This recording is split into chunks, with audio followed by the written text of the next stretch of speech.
Thank you, Jeff. Get Down in the Dirt was that one. This is the final outcome of the 4 acoustic guitars we've seen. This is completely solid. Yeah, absolutely. Now, how important is the shape? Because Julian thought earlier on that a solid-bodied guitar, any shape body would be all right. I think probably the quality of the wood has more to do with it. So the seasoning is as important as are the electronic side. I don't know if there's any goodness in this wasted body, you know, and contour body. I think there must be something in that. But these pickups are very powerful. Now, can you see why there are 2 pickups? This one here picks up a mellow sound in the strings. And this one, which is, I've gone through the middle position, which is both. Both, yeah. This one is this one alone. It picks up the harsh tone. The strings seem very light compared to, say, that used by Packer.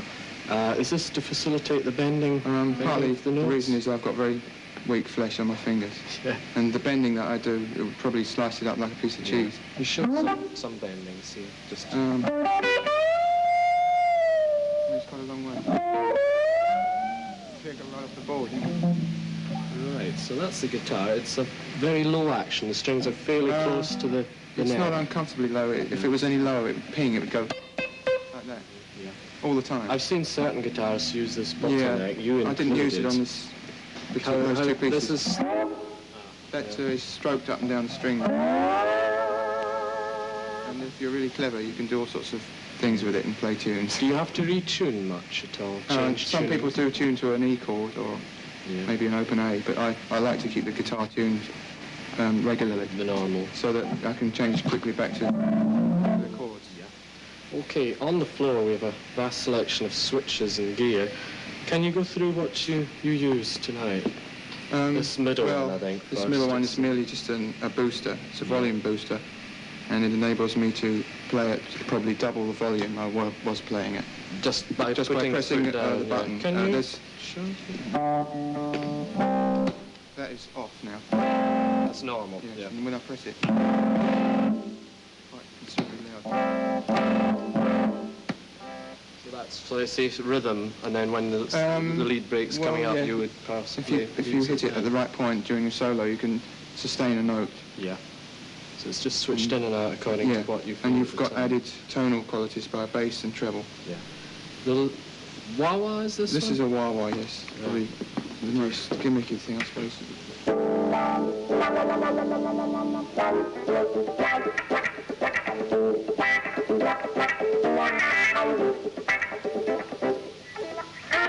Aptly named.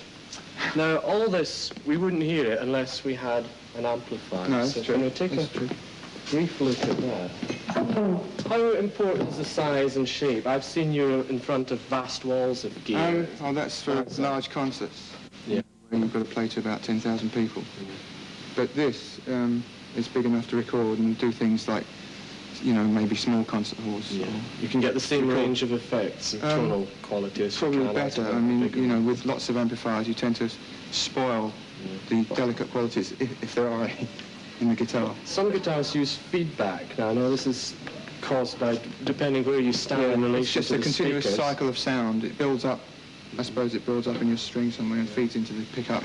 And the guitar, continuous. has it got to be quite high? No, you can use that booster to get it lower and keep the cycle going. But could you possibly show us? Just hold your ears. Just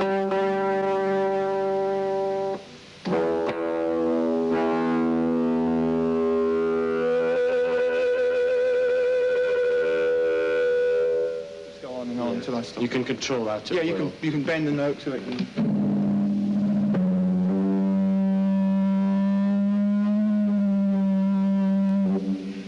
You can play tunes with it.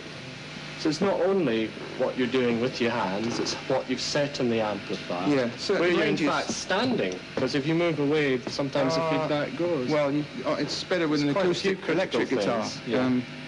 They do make one with F-holes and an acoustic body, and it seems to feedback a lot better. Yeah. This solid body restricts the feedback, because that was more desirable when they designed the guitar. Right. Having been over here, I've seen this bag.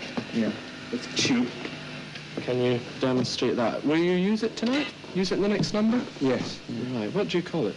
It's just a bag. The bag. I won't tell you what's inside it.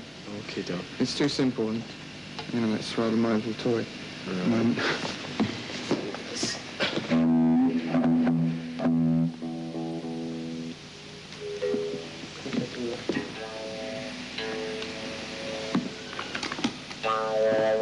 No, the sound comes up this tube. The guitar sound, nothing else. The guitar out the tube. Yeah, there's no voice at all. It's just going into my cake-hole. 1, 2, 3, 4, 5, 6, 7, 8, 9, 10, 11, 12, 13, 14. Yeah. So you can bend the talk note and by speak. changing the cavity of the mouth. Yeah, it's better when you throat. do a live concert. You can turn the mics up and pick up sort of vowel sounds and things. Fantastic. You can get SH, which is very hard to do unless you're a loud mic. Yeah. SH. Yeah, shh. Just the basic. If you bite it too hard, you close the tube up and the sound is killed off completely. Are you the only person with one? I saw Stevie Wonder with one about 4 years ago, and I was lucky enough to bump into another guitar player who very kindly gave me this one. Yeah. And I don't sort of scream about it because it's nice to have. Fine. No one else has got one. Well, would you like to play something by the Beatles? Using the bag? Yeah, She's a Woman. We've got an arrangement of that together. Right, Jeff, thank you very much.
Nothing,